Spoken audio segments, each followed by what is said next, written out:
people are all chatting about the Star Wars news that's been coming out. A lot of stuff coming out of Star Wars for future projects. So what are some of the big ones we can talk about? Well, the Star Wars Celebration just happened, and there was, of course, a lot of big news coming out of that, as you said.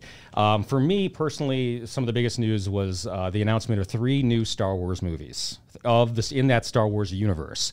They're bringing back Rey as a Jedi Master, and this takes place 15 years after The Rise of Skywalker, which was the last big Star Wars movie. So it's 3 new movies coming up 15 years after The Rise of Skywalker, bringing back Rey, and so that sounds very exciting. New characters, new adventures. The Skywalker saga somehow continues. I don't know how, so we'll find out. Also, they're bringing in a big fan favorite, Ahsoka, who made her live-action debut in The Mandalorian. She was a carryover from the Clone Wars TV show. A very popular character with the fans. They decided to make her, and Rosario Dawson plays her. Great casting, by the way. She was voiced by my friend Ashley Eckstein in the film. Yeah, she was. We actually met Ashley on several years ago when Disney invited us to their creator conference. Oh, yeah. They used to do this creator conference every year, and we got invited to go. We were lucky enough to get invited to go, and we went on, it was like 4 days at Disney World and then 3 days on a Disney cruise, all hosted by Disney. I think I remember that. Yeah, I would hope so. I think so. You remember it. It was a fun time. Anyway.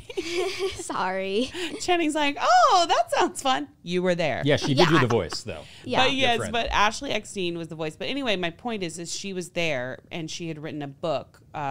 She also created the very famous, very popular clothing line, Her Universe, which is all like pop culture and fandom clothes for women and girls.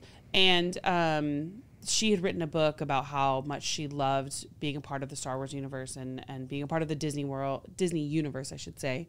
But she voices Ahsoka in the Clone Wars animated show. In the show. That's cool. Yeah, that's great. Yeah. So that's really cool because she is that character, Ahsoka, is a really popular character. And the trailer's dropped. It looks very cool. Mary Elizabeth Winstead is in the show. As well, to bring more like acting talent, acting gravitas to the show. It's pretty neat. There was also some other like casting announcements for Star Wars and stuff that I won't bore you with, but those were the big takeaways for me. No, you should bore us. That's the point of this show. Yeah. Well, they're bringing back some Star Wars characters that we thought were gone. Wait, let me rephrase that. We're not here to bore people. Well, except for the time when it's chansplaining, where I talk about all the stuff the kids are into. Yes. Yeah, then you can bore us with that. Yeah. Sure. Yeah, I bore you too, but not everyone else who's listening. That's right. And watching. Fair enough.